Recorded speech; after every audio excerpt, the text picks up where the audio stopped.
Welcome to Krishna physics classes Bhagalpur. पिछले class में हम लोग देखे थे, इंट्रोडक्शन क्लास था जिसमें magnetic effect of current start किए थे, यानी धारा का चुंबकीय प्रभाव स्टार्ट किए थे। उसमें हम सारा चीज़ देखे थे इंट्रोडक्शन कि आपका मैग्नेटिक इफेक्ट ऑफ करंट होता क्या है और मैग्नेटिक फील्ड के बारे में और स्टेट साहब क्या बताए थे उस चीज़ को देखे थे। उसके बाद डायरेक्शन ऑफ मैग्नेटिक फील्ड के बारे में भी चर्चा किए थे और वहाँ पे हम ये भी बताए थे कल कि इसके बारे में 3 साइंटिस्ट आए जिसमें एम्पियर्स अपना स्विमिंग रूल दिए थे, उसके बाद मैक्सवेल स्क्रूप रूल दिए थे और आपका फ्लेमिंग जो कि 10th क्लास में भी आप पढ़े होंगे वह बम हस्त नियम दिए थे। आज जो हम स्टार्ट करने जा रहे हैं वह है एम्पियर का स्विमिंग रूल। ये हम कल बता दिए थे। डायरेक्शन ऑफ मैग्नेटिक फील्ड में कौन कौन साइंटिस्ट थे, जिसमें तीनों का नाम भी लिखा दिए थे। उसमें सबसे पहला था एम्पियर्स और एम्पियर साहब का स्विमिंग रूल था। तो स्विमिंग रूल के बारे में जरा सुनिए, ये क्या कहते हैं। एम्पियर साहब स्विमिंग रूल कहते हैं कि कल्पना कीजिए किसी व्यक्ति के पैर से होकर के करंट दिया जाए और उसके सर से होकर करंट को बाहर निकाल दिया जाए तो चुंबकीय क्षेत्र की दिशा जो होगी उस व्यक्ति के बाईं ओर की हाथ की ओर होती है। यह एक कल्पना क्या हुआ है, ये इसका कोई वास्तविकता नहीं है, क्योंकि हम किसी भी व्यक्ति के पैर से होकर ना तो करंट देंगे और ना ही उसके सर से हम निकालेंगे। यदि हम ऐसा करते हैं, किसी व्यक्ति को, मान लो कोई व्यक्ति है और उसके पैर से होके करंट दे दें और उसके सर से होके करंट निकाल दें, तो जब उस व्यक्ति से आप पूछिएगा कि भैया मैग्नेटिक फील्ड की डायरेक्शन किधर होगा, तो वो व्यक्ति रहेगा ही नहीं, तो वो डायरेक्शन बताएगा कहाँ से, तो वो जिंदा नहीं रहेगा, वह मर जाएगा। इसलिए ये एक प्रायोगिक नहीं है, यह एक काल्पनिक है, इमेजिनरी है। तो वह बाईं हाथ की ओर वह दर्शाता है, ये इमेजिनरी है, ये समझ लीजिए। ऐसा नहीं आप प्रयोग करना स्टार्ट कर दीजिए इस पे और चला जाइए। तो आइए ध्यान दीजिएगा, यहाँ पे एम्पियर्स का स्विमिंग रूल क्या कहता है। एम्पियर स्विमिंग मतलब होता है तैरने, तैरने के क्रम में। Imagine that if the current is given from the leg of a person and live at through the head, then the direction of magnetic field along the left hand of person। ये हो गया। हिंदी में इसको क्या कहते हैं कि कल्पना कीजिए कि यदि एक व्यक्ति के पैर से होकर धारा प्रवाहित किया जाए और उसके सर से होकर धारा को बाहर निकाल दिया जाए, यानी सिर से होकर निकाल दिया जाए, तो चुंबकीय क्षेत्र की दिशा उस व्यक्ति की बाएं हाथ की ओर होती है। अब यहाँ पे देखिए, यह एक नदी है और ये एक लूप बना हुआ है और इसमें हम लोग क्या कर दिए हैं, एक मैग्नेट लगा दिए। और ये जो है, आप ये जो देख रहे हैं, ये जो पोर्शन है ये पैर है और ये एरो वाला जो है वह आपके सिर को इंडिकेट करता है, यानी इसको हम लोग हेड कहते हैं। ये जो पूंछ है इसको हम पैर कहेंगे। अब पूंछ से होकर यानी पैर से होकर के हम करंट दिए और सिर के से होकर के निकाल दिए, तो इस कंडीशन में जो इसका मैग्नेटिक फील्ड का जो डायरेक्शन होता है वो लेफ्ट हैंड की ओर होता है। ये इसके डायरेक्शन को बतला देता है, यानी ये देखिए ये राइट हैंड हो गया, 2 हैंड होता है, लेफ्ट और राइट होता है। तो इसमें जो है ये राइट हैंड है और ये लेफ्ट हैंड है। तो जैसे ही ये चारों साइड ये घूमना स्टार्ट किया इसके लूप के अनुसार, तो ये मैग्नेट भी इस तरह से रोटेट करना स्टार्ट कर दिया और इसका डायरेक्शन जो हो गया वह किसकी ओर हो गया, ये लेफ्ट हैंड की ओर। तो यहाँ पे मैग्नेटिक फील्ड और मैग्नेटिक फील्ड को डिनोट करते हैं हम लोग बी से, तो ये लेफ्ट हैंड की ओर हो गया। तो ये स्विमिंग रूल था, ये छोटा सा टॉपिक है। तो आइए इसको पहले नोट कीजिए, उसके बाद हम लोग देखेंगे मैक्सवेल का स्क्रूप रूल। तो चलिए इसको पहले नोट कीजिए, याद रखिएगा कि बाएं हाथ की ओर होता है और कुछ नहीं इसमें। चलिए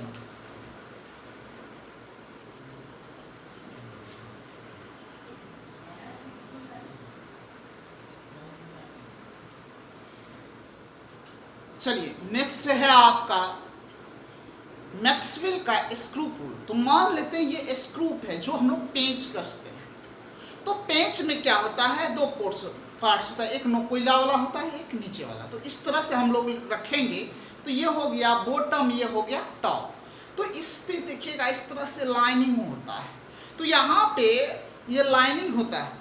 अब जब नीचे से हम लोग ऊपर की ओर करंट को देते हैं तो चुंबकीय बल रेखाएं के कारण, जो धारा की वजह से चुंबकीय बल रेखाएं निकलती है, उसी के ऊपर वह क्या होता है, परपेंडिकुलर जो होता है वह मैग्नेटिक फील्ड का डायरेक्शन होता है। और ये कौन बताते हैं, मैक्सवेल साहब बताते हैं। तो आइए अकॉर्डिंग टू मैक्सवेल क्या कहते हैं कि यहाँ पे देखिए लिखा हुआ है मैक्सवेल का स्क्रू रूल यानी पेंच का नियम।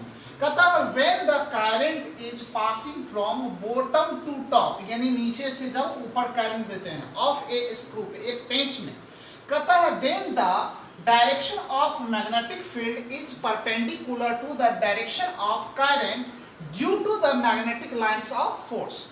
तो यहाँ पे हिंदी में क्या बोलेंगे, जब पेंच के नीचे से ऊपर की ओर धारा को प्रवाहित किया जाता है तो चुंबकीय क्षेत्र की दिशाएं चुंबकीय बल रेखाएं के कारण क्या होती है, याद रखिएगा ये क्या होता है, लंबवत होता है। तो ध्यान दीजिए नीचे से ऊपर की ओर हम लोग करंट को क्या कर रहे हैं, प्रवाहित कर रहे हैं। ये एक पेंच है। तो यहाँ पे ये बॉटम नीचे वाला हिस्सा हुआ जिस पे हम लोग कसते हैं या कील को ठोकते हैं, और ये टॉप है।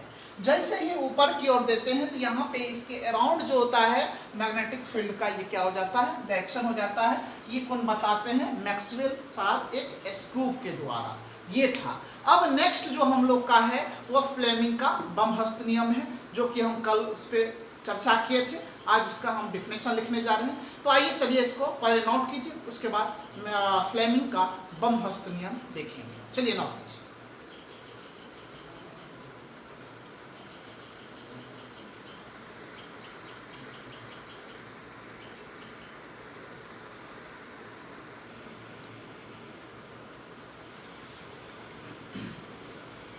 चलिए तीसरा साइंटिस्ट है फ्लेमिंग, लेफ्ट हैंड के लिए। फ्लेमिंग साहब का लेफ्ट हैंड रूल है। ये आप 10th क्लास में भी पढ़े हैं और यहाँ पे भी वही चीज़ पढ़ना है आपको। तो ध्यान दीजिएगा, ये होता है दायां है, ये होता है बायां। तो ये लेफ्ट हैंड रूल है। तो लेफ्ट हैंड रूल क्या होता है, यहाँ पे बाएं हाथ के देखिए सभी उंगली का हम बताए थे कल, नाम अलग अलग होता है। ये जो उंगली होता है ये कहलाता है आपका अंगूठा, ये कहलाता है आपका तर्जनी, ये कहलाता है आपका मध्यमा, ये कहलाता है अनामिका, ये कहलाता है कनिष्ठ। ये पांचों उंगली का नाम। और जब इसको हम दो को मोड़ेंगे तो ये स्वाभाविक है, यह एक दूसरे पे क्या हो जाएगा, परपेंडिकुलर हो जाएगा, यानी लंबवत हो जाएगा। इसके साथ ये 90 डिग्री बनाएगा और इसके साथ भी ये 90 डिग्री होगा। तो ये क्या कहते हैं फ्लेमिंग साहब, ये भी एक प्रायोगिक नहीं है, ये दिया हुआ एक तर्क है, स्टेटमेंट है, ऐसा नहीं कि आप प्रयोग कीजिए। कहता है कि मध्यमा से होके करंट दिया जाए, तो ये मध्यमा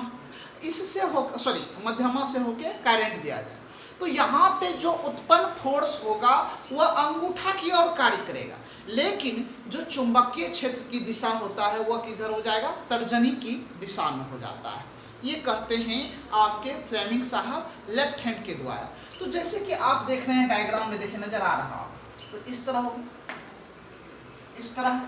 तो ये अंगूठा हो गया, ये देखिए फोर्थ फिंगर, इंग्लिश में इसको फोर्थ फिंगर कहते हैं, और मिडिल जो है ये बाहर हो रहा है। तो बाहर हो रहा है तो 3 डायमेंशन को तो बोर्ड पे बना नहीं सकते हैं, इसीलिए इसको हम लोग क्या कर दिए, सुला दिए। तो ये देखिए थंब हो गया, ये फोर्थ फिंगर हो गया, यानी तर्जनी हो गया, और ये मध्यमा हो गया। तो जब हम मध्यमा से होकर के करंट देंगे, इससे होकर करंट दी, तो यहाँ पे उत्पन्न फोर्स यानी बल जो है ये किधर काम किया, थंब की दिशा में, और चुंबकीय क्षेत्र की दिशा जो होगा मैग्नेटिक फील्ड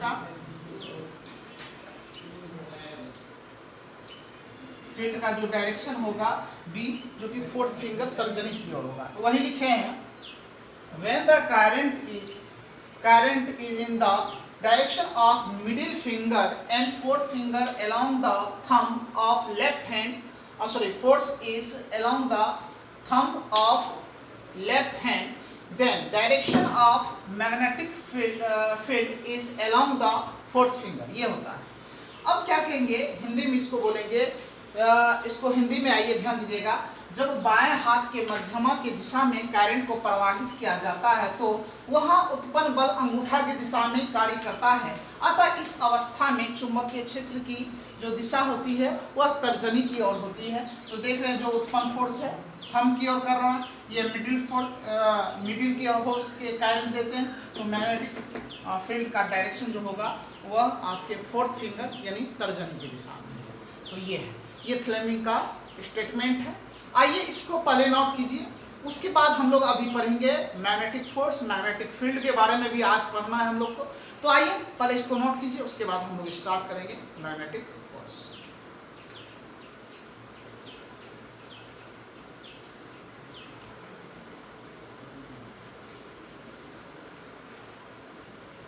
अभी पढ़ रहे थे आप लोग डायरेक्शन ऑफ मैग्नेटिक फील्ड, और डायरेक्शन ऑफ मैग्नेटिक फील्ड जानने के बाद आपको बायोट-सावर्ट्स लॉ पढ़ना चाहिए, जैसा कि हम कल बताए थे। लेकिन बायोट और सावर्ट्स लॉ को पढ़ने के लिए और कुछ आपको छोटे छोटे पॉइंट पढ़ना पड़ेगा, जिसके लिए आइए आपको अभी पढ़ाने जा रहे हैं हम आपका मैग्नेटिक फोर्स है, हिंदी में इसको कहते हैं चुंबकीय बल। चुंबकीय बल क्या होता है?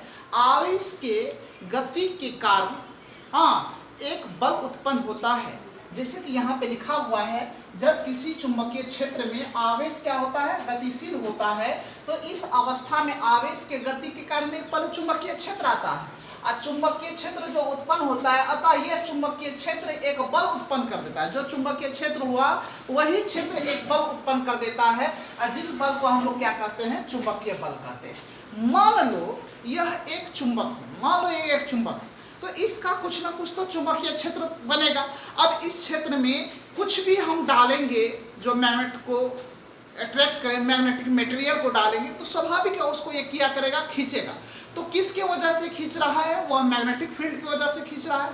तो जो मैग्नेटिक फील्ड जो है वह मैग्नेटिक फोर्स को क्या करता है? स्वतः प्रोड्यूस कर देता है। तो यहाँ पे वही क्या कहता है, अतः यह चुंबकीय क्षेत्र एक बल उत्पन्न करता है, और जिस बल को हम लोग क्या कहते हैं? चुंबकीय बल कहते हैं।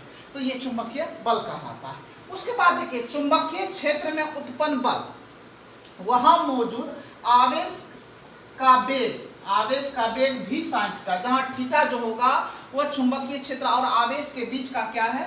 कोण होगा, तथा चुंबकीय क्षेत्र B के क्या होते हैं? समानुपाती होते हैं। इस चीज को समझना है। तो आइए समझने से पहले एक चीज ध्यान दीजिएगा, यह एक देखिए घेर दिया, इसके अंदर मौजूद है मैग्नेटिक फील्ड है, बहुत सारे चार्ज इसमें गतिशील कर रहा है। तो मान लीजिए एक चार्ज यहाँ से चला और यहाँ चलने के बाद इस पॉइंट पे आया, तो क्या चल रहा है? चार्ज चल रहा है। याद समझिए, चार्ज चल रहा है, जिसका चलेगा तो कुछ ना कुछ क्या होगा? वेलोसिटी होगा।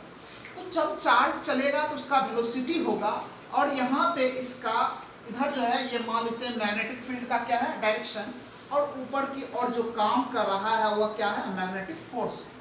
तो यहाँ पे देखिए, तो यहाँ पे मैग्नेटिक फील्ड यहाँ पे दिखाए थे, थीटा जो होता है वह चुंबकीय क्षेत्र और आवेश के बीच का कोण है। तो ये चुंबकीय क्षेत्र, ये आवेश, इसके बीच का क्या कोण होगा? थीटा।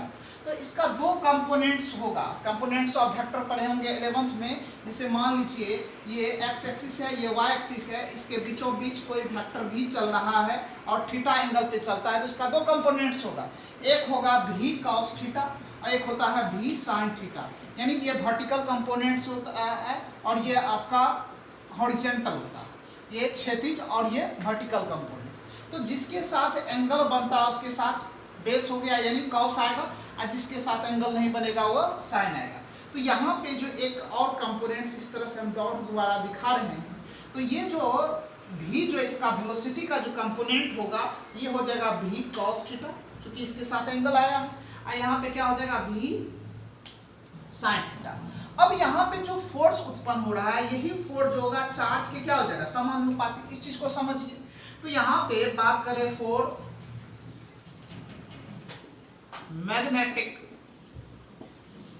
फोर्स, तो यहाँ पे जितना चार्ज बढ़ेगा उतना ही फोर्स उस पे लगेगा। यानी ये एक का मान बढ़ा रहे हैं तो दूसरा का मान बढ़ रहा है, इसलिए फोर्स का क्या हो जाएगा? समानुपाती। और F जो हो जाएगा V sin थीटा का भी समानुपाती हो जाएगा। जितना वेलोसिटी होगा, जितना फोर्स लगाएंगे उतना वेलोसिटी होगा। F directly proportional V sin theta होगा, यानी वेलोसिटी बढ़ाएंगे तो फोर्स भी बढ़ेगा, यानी आप फोर्स ज्यादा लगाइएगा तो स्वाभाविक है वेलोसिटी बढ़ेगा। और थीटा बढ़ाने पे साइन थीटा, यहाँ पे कॉस नहीं लेके साइन लिए, क्योंकि यहाँ पे आपका वेक्टर प्रोडक्ट के लिए हम लोग साइन का यूज करते हैं, जो कि आप डॉट प्रोडक्ट और क्रॉस प्रोडक्ट पढ़े होंगे। स्केलर क्वांटिटी के लिए हम लोग कॉस का यूज करते हैं, अब वेक्टर प्रोडक्ट के लिए हम लोग साइन थीटा का यूज करते हैं, जो कि आप वेक्टर 11th में पढ़े होंगे। तो यहाँ पे थीटा को बढ़ाएंगे तो जैसे जैसे थीटा बढ़ाएंगे तो वैसे वैसे इसका वैल्यू बढ़ जाता है। साइन 0 डिग्री 90 डिग्री पे हो जाता है आपका 1, तो इसका वैल्यू बढ़ जाता है। तो यहाँ पे ये समानुपाती हो गया। इसी तरह से F समानुपाती B हो जाता है, यानी मैग्नेटिक फील्ड का। जैसे जैसे फोर्स बढ़ेगा, यानी चार्ज बढ़ेगा, फोर्स बढ़ा तो जितना फोर्स लगेगा जितना, तो उसका फील्ड भी उतना होगा। जितना ज्यादा फील्ड होगा उतना ज्यादा उसका फोर्स लगेगा, इसलिए ये समानुपाती हो गया। अब तीनों को, चूंकि तो फोर्स तो एक ही लग रहा है सबकी वजह से, इसीलिए अब F समान अनुपाती लिखना चाहेंगे तो Q B sin थीटा लिख सकते हैं, Q B sin थीटा लिख सकते हैं इस तरह से। अब समान अनुपाती का आइए चिन्ह हटाते हैं। अब देखिए, अब यहाँ पे F बराबर देंगे तो समान अनुपाती का चिन्ह हटेगा तो एक कांस्टेंट आएगा K, तो यहाँ पे B Q भी sin थीटा आ जाएगा। अब वेयर K इक्वल टू 1, यानी प्रोपोर्शनली कांस्टेंट है, इज कांस्टेंट। ये कोई पार्टिकुलर कांस्टेंट नहीं है, ये एक आपका प्रोपोर्शनली के लिए यानी समान अनुपाती के लिए आया है, इसीलिए यहाँ पे एक दिए। अब यहाँ पे F बराबर लिखना चाहिए तो B Q भी sin थीटा, ये आपका एक फार्मूला हो गया जहां से फोर्स कर गया। और कई बार ऑब्जेक्टिव में एक चीज पूछा जाता है, इसका वेक्टर फॉर्म की बात करते हैं, वेक्टर फॉर्म पूछा जाता है। अब बात करें फॉर वेक्टर फॉर्म, तो आप वेक्टर में पढ़े होंगे vector A cross vector B बराबर होता है AB sin थीटा, ये होता है। तो अब यहाँ पे देखिए B, चूंकि चार्ज तो स्केलर है, इसको आप बाहर कर लीजिए तो क्या लिखिएगा B भी sin थीटा। तो यहाँ पे F बराबर, F अब वेक्टर फॉर्म लिख रहे हैं तो इस पे हम एरो का साइन लगा देते हैं। F बराबर लिखना चाहेंगे, Q पे एरो का साइन नहीं देंगे क्योंकि स्केलर है। अब यहाँ पे B A B sin theta को A क्रॉस B लिखे तो B भी sin थीटा को क्या लिखेंगे, B क्रॉस क्या लिखेंगे, B लिखेंगे। तो ये जो फॉर्म हो गया ये इसका क्या हो गया, वेक्टर फॉर्म हो गया, जो कि ऑब्जेक्टिव के लिए और BJ के लिए BM है, यानी बोर्ड मॉडल है, पूछा जाता है। तो ये था आपका मैग्नेटिक फोर्स। तो इसके लिए आप याद रखिएगा F बराबर B Q भी sin थीटा, जो कि आवेश के गति के कारण जो चुंबकीय क्षेत्र उत्पन्न होता है और वही चुंबकीय क्षेत्र एक बल को उत्पन्न कर देता है, जिसे हम लोग क्या कहते हैं, चुंबकीय बल कहते हैं। यही चुंबकीय बल आवेश के क्या हो जाएगा, समानुपाती V sin थीटा के क्या हो जाता है, समानुपाती हो जाएगा। और B यानी मैग्नेटिक फील्ड को B से सूचित करते हैं। इसके बारे में अभी नहीं पढ़े हैं, इसके बाद वाला जो टॉपिक आएगा, इसके बाद नेक्स्ट टॉपिक जो है उसको हम लोग मैग्नेटिक फील्ड और मैग्नेटिक इंडक्शन ही देखेंगे। तो चलिए पहले इसको अच्छे से नोट कर लीजिए, अब फिर आगे का एक टॉपिक और पढ़ते हैं, उसके बाद नेक्स्ट क्लास में पढ़ेंगे। तो चलिए पहले इसको नोट।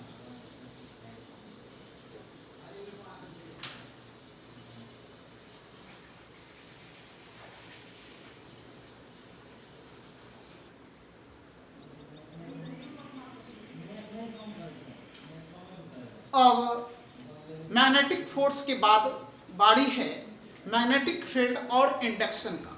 तो मैग्नेटिक फील्ड और इंडक्शन क्या होता है, तो फील्ड, मैग्नेटिक फील्ड तो आप जान रहे हैं, जैसे ये एक यदि मैग्नेट है तो इसके चारों ओर एक फोर्स का जो अनुभव होता है वो आपका मैग्नेटिक फील्ड होता है इसके अराउंड। लेकिन उस तरह का नहीं, डेफिनेशन पढ़ेंगे यहाँ पे, कुछ अलग टाइप का डेफिनेशन पढ़ेंगे। तो आइए चलिए ध्यान दीजिए, तो यहाँ पे क्या लिखा हुआ है, मैग्नेटिक फील्ड और इंडक्शन, हिंदी में इसको कहते हैं चुंबकीय क्षेत्र या प्रेरण। क्या होता है, the magnetic force per unit charge whose velocity is 1 meter per second is called magnetic field और induction, it is denoted by B। तभी से हम लोग B का यूज कर रहे थे और मैग्नेटिक फील्ड बोल रहे थे। तो आइए इसको समझिए। प्रति इकाई आवेश जिसका वेग 1 मीटर पर सेकेंड हो पर लगा चुंबकीय बल चुंबकीय प्रेरण कहलाता है। जो बल का अनुभव होता है, जो बल लगता है, वही बल चुंबकीय प्रेरण यह क्षेत्र कहलाएगा। उसे हम लोग किससे सूचित करेंगे? बी से सूचित करेंगे। तो जो फोर्स है वही फील्ड को दर्शाता है। तो ध्यान दीजिएगा, बात करेंगे फ्रॉम मैग्नेटिक फोर्स को। तो अभी जस्ट पढ़े हैं F बराबर B q v sine theta. अब इसी का साइन थीटा का बात करें मैक्सिमम वैल्यू, तो for maximum force sine theta must be maximum. जो मैक्सिमम फोर्स होगा वो हमेशा मैक्सिमम शो करेगा फोर्स के लिए। तो कितना डिग्री पे करेगा? 90 डिग्री पे। तो साइन थीटा बराबर साइन 90 डिग्री कितना रखेंगे? 1 हो जाएगा, ये एक वैल्यू हो जाएगा। तो यहाँ पे 1 रखेंगे तो क्या हो जाएगा? यहाँ पे 1 रखेंगे तो क्या बचेगा? F बराबर बी क्यू भी बचेगा।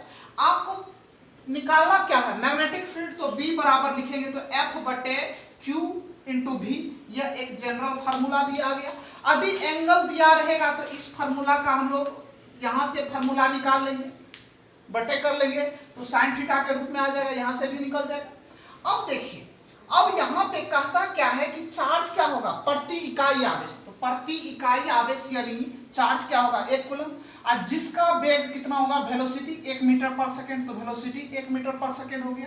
तो देन तब F बराबर क्या हो जाएगा? सॉरी, B बराबर क्या हो जाएगा? F बटा 1 इंटू 1। तो ये दोनों को गुना कर देंगे 1, यानी B बराबर क्या हो गया? F। तो इससे पुष्टि हो गया जो मैग्नेटिक फील्ड है वो मैग्नेटिक फोर्स को क्या करता है? सॉरी, फील्ड जो फोर्स जो है फील्ड को प्रोड्यूस करेगा, और यह फील्ड जो होगा वो फोर्स को प्रोड्यूस करेगा। अब यहाँ पे देखिए, अब बात करें इसका ऐसा यूनिट पूछा जाता है, ऐसा यूनिट ऑफ बी। तो यहाँ पे F बटे क्यू भी इसका जनरल फार्मूला आया। तो यहाँ पे F बटे क्यू इंटू भी लिखे हैं। F का क्या होगा? देखिए बाबू, न्यूटन होता है। चार्ज का क्या होता है? कूलम होता है। और वेलोसिटी का क्या होता है? मीटर पर सेकेंड होता है। सारा वैल्यू यहाँ पे रख दिए। तो न्यूटन को हम लिखते हैं kg मीटर पर सेकेंड स्क्वायर, इनटू चार्ज को कूलम, यहाँ पे इसको मीटर पर सेकेंड, तो मीटर से मीटर कट गया। अब पर सेकेंड से एगो पर सेकेंड कट जाएगा, एगो पर सेकेंड बचेगा। कूलम ऊपर चला जाएगा तो पर कूलम हो जाएगा। तो क्या बचेगा? kg पर सेकेंड पर कूलम। और इसी को हम लोग क्या कहते हैं? टेस्ला। तो याद रखिएगा कि चुंबकीय क्षेत्र का ऐसा यूनिट जो होता है वह टेस्ला होता है। चुंबकीय क्षेत्र का ऐसा यूनिट ऑब्जेक्टिव में पूछा जाता है जो कि टेस्ला होता है। आप हमेशा याद रखिएगा। और इस तरह से हम टेस्ला को इंडिकेट करते हैं। और इन CGS में हम बात करें, CGS यूनिट ऑफ बी यानी CGS centimetre gram second system में, तो यहाँ पे kg को हम लोग ग्राम लिखेंगे, सेकेंड सेकेंड ही रहेगा, और कूलम को स्ट्रेट कूलम बोलेंगे। तो इसके लिए ये क्या यूज करते हैं हम लोग? गॉस। इसका हो जाएगा गॉस। तो 1 टेस्ला बराबर, याद रखिएगा एक चीज नॉमरिकल में यूज होगा, 1 टेस्ला बराबर 10 के पावर 4 गॉस हो जाएगा। तो ये जो टॉपिक था यह मैग्नेटिक फील्ड और मैग्नेटिक इंडक्शन का था। तो बेसिकली इस चैप्टर का जो भी था वह आपका कंप्लीट हो गया है। अब इससे नेक्स्ट टॉपिक जो है एकदम जबरदस्त टॉपिक है, एकदम आग लगा देने वाला टॉपिक है, जो कि इस चैप्टर का नायक होगा, वो होगा आपका बायोट-सावर्ट्स लॉ, जो कि कल इस पे हम थोड़ा सा चर्चा किए थे। और आप कल डिटेल से पढ़िएगा। और ये फिक्स रहेगा कि 5 नंबर के लिए बायोट-सावर्ट्स का लॉ पूछेगा ही 2021 में। तो आप अभी से कंप्लीट करके रखिए और कोई दिक्कत नहीं होगा। तो कल का जबरदस्त टॉपिक होगा, आप जरूर देखिएगा। तो आज के लिए इतना ही, फिर हम लोग मिलते हैं कल जबरदस्त टॉपिक के साथ। Thank you for watching my video.